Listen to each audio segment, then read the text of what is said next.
Bonjour les quatrièmes, j'espère que vous allez bien. Donc on va corriger l'activité et pour que ça soit plus simple, on va corriger l'activité directement sur Teams ensemble, hein. Donc ici, donc normalement là vous allez, ça va être une vidéo un peu originale puisque cette fois-ci je vais pas me filmer moi mais je vais filmer mon écran d'ordinateur et je vais vous dicter les réponses au fur et à mesure. Alors cette activité est une activité d'introduction pour notre nouveau chapitre qui s'appelle translation. Et ici, le but, c'est de vous faire comprendre, en fait, c'est quoi une translation, parce que c'est vraiment pas compliqué. Je me suis dit qu'une petite activité, ça pourrait être sympa. Alors, ici, vous avez quatre petits bateaux. Vous avez les bateaux A, B, C et D. Alors, on vous dit que si on prend le bateau A et qu'on le fait glisser, on doit obtenir un des trois autres bateaux. Le B, le C ou le D. Et on vous demande lequel. Alors, logiquement, c'est le B. Je le fais glisser comme ça. Où je le fais glisser en deux étapes, déjà vers le bas et après vers la droite. D'accord? Donc ici, quel bateau a été obtenu en faisant glisser le A? Il s'agit du bateau B. Et on vous demande de symboliser par une flèche bleue le mouvement exact qu'a fait le bateau A. Et ben, le bateau A, pour aller de là à là, il a fait comme ça. Maintenant, pour être très précis, ce qu'on va faire, c'est qu'on va voir un point de départ et un point d'arrivée, et on va tout simplement les relier. Par exemple, si je prends ce point-là, où est-ce que je vais le retrouver sur le point B?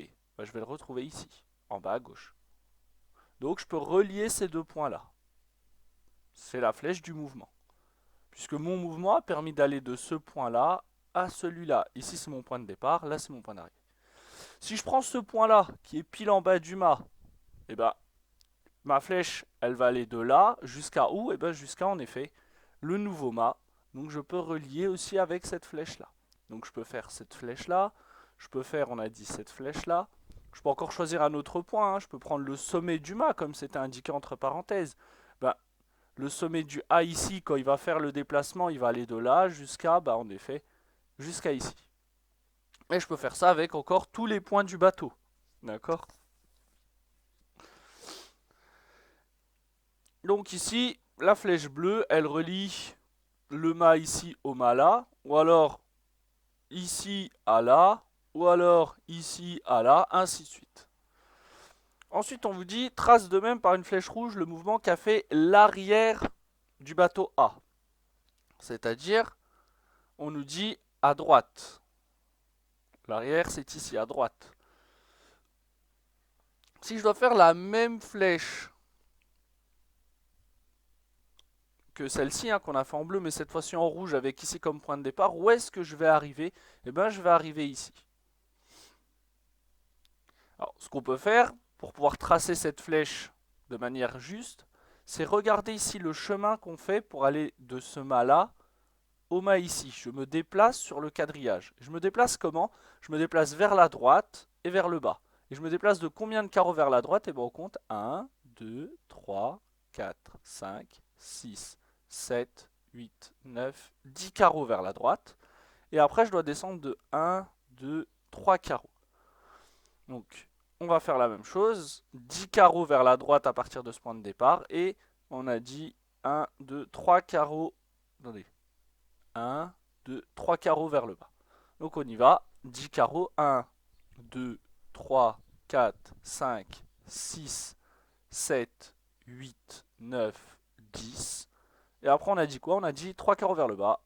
1, 2, 3. Je retombe pareil sur la fin du bateau, sur l'arrière du bateau aussi. D'accord? Donc ici, ma flèche rouge, elle relie l'arrière des deux bateaux A et B, donc bien sûr que oui.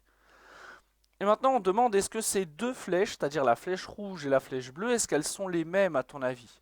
Quand on dit les mêmes, c'est-à-dire même longueur, c'est-à-dire que si tu mesures, c'est bon. Même direction. Alors, même direction, ça veut dire quoi? Ça veut dire, est-ce qu'elles sont orientées pareil? C'est-à-dire, en fait, est-ce qu'elles sont parallèles, tout simplement? Est-ce que c'est la même direction, la même orientation, la même inclinaison? Tu prends le mot que tu veux. Et le même sens. Alors, le sens, c'est est-ce que dans les deux cas, je vais bien en haut à gauche vers en bas à droite. D'accord? C'est-à-dire que si je trace ma droite ici, qui relie les deux mâts, et qui symbolise ici ma direction, l'inclinaison, est-ce que je vais bien dans le même sens ici que ici? Bien sûr que oui. ici les deux flèches sont les mêmes. Et vu qu'elles sont les mêmes, on dit qu'elles représentent le même mouvement rectiligne. Alors moi j'aime pas trop ce mot-là. Je préfère dire qu'elles représentent tout simplement le même déplacement. Quand je prends ma flèche bleue ou que je prenne ma flèche rouge, je parcours le même déplacement. Je parcours la même distance, sur la même inclinaison et dans le même sens. Je fais en fait le même trajet.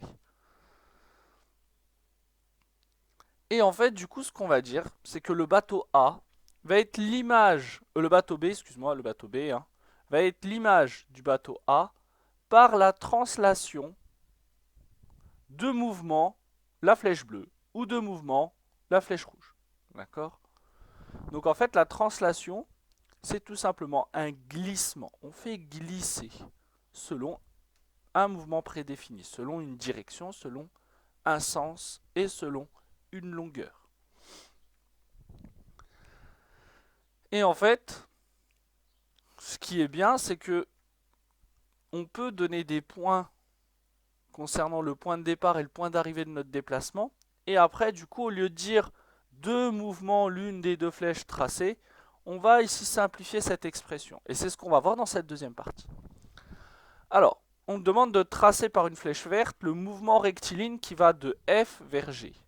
Je relie F à G. Je vais de F vers G. Donc ma flèche verte, elle est comme ça, avec une petite flèche qui va ici. Et on dit qu'on notera FG avec une flèche au-dessus qui va de F vers G. Alors ça a une manière de s'appeler, c'est ce qu'on appelle le vecteur FG.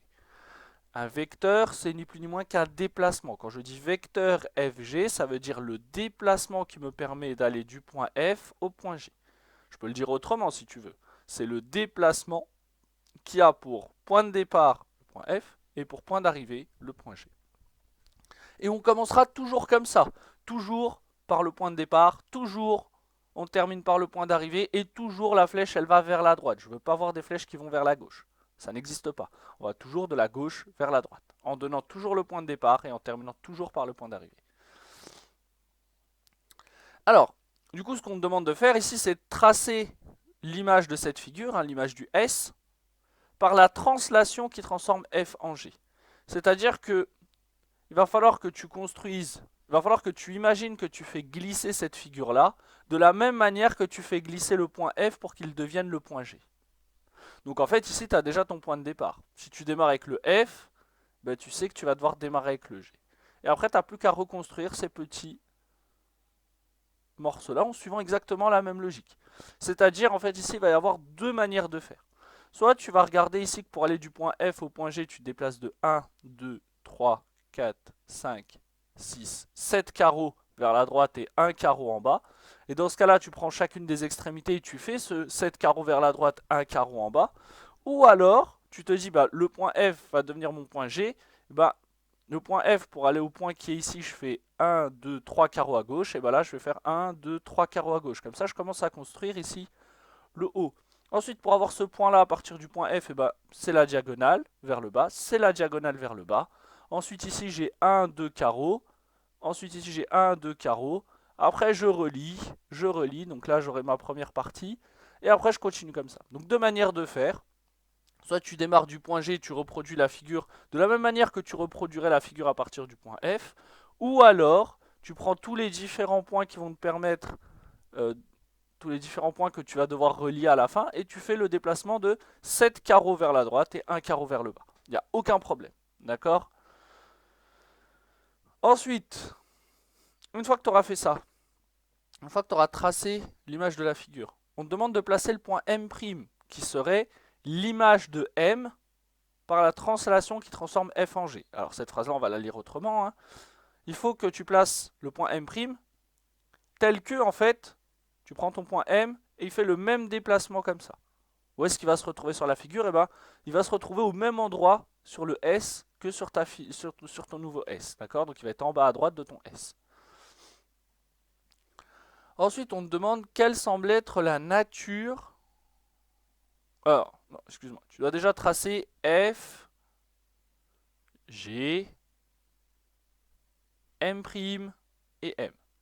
Donc tu vas voir quelque chose comme ça. On te demande quelle est la nature.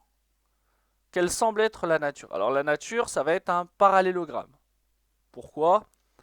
Eh bien, tout simplement, j'ai un quadrilatère. Et si tu regardes FG et MM', ils sont parallèles. Si tu regardes FM et GM', ce sera parallèle aussi. Et un quadrilatère qui a ses côtés opposés parallèles 2 à 2 est un parallélogramme. Et ça, ce sera toujours le cas. Tu vas voir que dans ce chapitre de translation, on va parler à un moment de parallélogramme, d'accord? À chaque fois qu'on va faire des translations, on va construire un parallélogramme.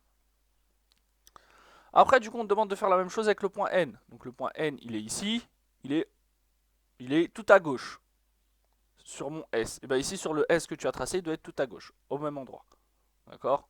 Donc si tu veux l'obtenir, tu peux juste faire 1, 2, 3, 4, 5, 6, 7, un carreau. Normalement, il doit être ici. Et on te demande de tracer le nouveau quadrilatère en rouge. Donc F, G, N', N. Donc ce quadrilatère-là, qu'est-ce que c'est?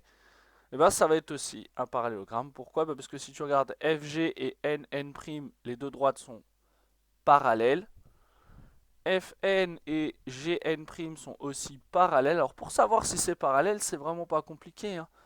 Tu regardes juste, tu fais combien de carreaux pour aller d'un point vers un autre sur la même droite, ça va te donner l'inclinaison. Et si tu as la même inclinaison, la même chose, c'est que c'est parallèle, tout simplement. Donc voilà. Et c'est logique hein, qu'on ait des droites parallèles ici, que les droites FG et NN' sont parallèles. Pourquoi? Parce que rappelle-toi, hein, qu'est-ce qu'on a dit ici dans cette question-là? Qu'elles avaient la même direction, c'est-à-dire que les droites étaient parallèles. D'accord? Même direction, ça veut dire ça veut dire qu'on a soit des droites parallèles, soit des droites confondues. C'est-à-dire qu'on a la même orientation dans le déplacement. Et bien ici, pour aller de F à G ou pour aller de N à N', je fais la même chose. 7 carreaux vers la droite, 1 carreau vers le bas. Donc forcément, j'ai deux choses parallèles. Donc si j'ai ces deux côtés-là parallèles, en plus ces deux côtés-là sont forcément de même longueur parce que je fais exactement la même chose, 7 carreaux vers la droite, 1 carreau vers le bas, 7 carreaux vers la droite, 1 carreau vers le bas. J'obtiens forcément la même distance, d'accord? Deux côtés opposés, parallèles et de même longueur. La nature, c'est un parallélogramme. Voilà. Donc ça, c'était pour la correction. On va passer maintenant sur le cours où je vais pouvoir t'expliquer un peu mieux peut-être cette activité, d'accord? Donc ça c'est la fin du coup de la première vidéo. Cette vidéo c'est la correction tout simplement de l'activité. Et là on va passer sur le cours. Donc à tout de suite.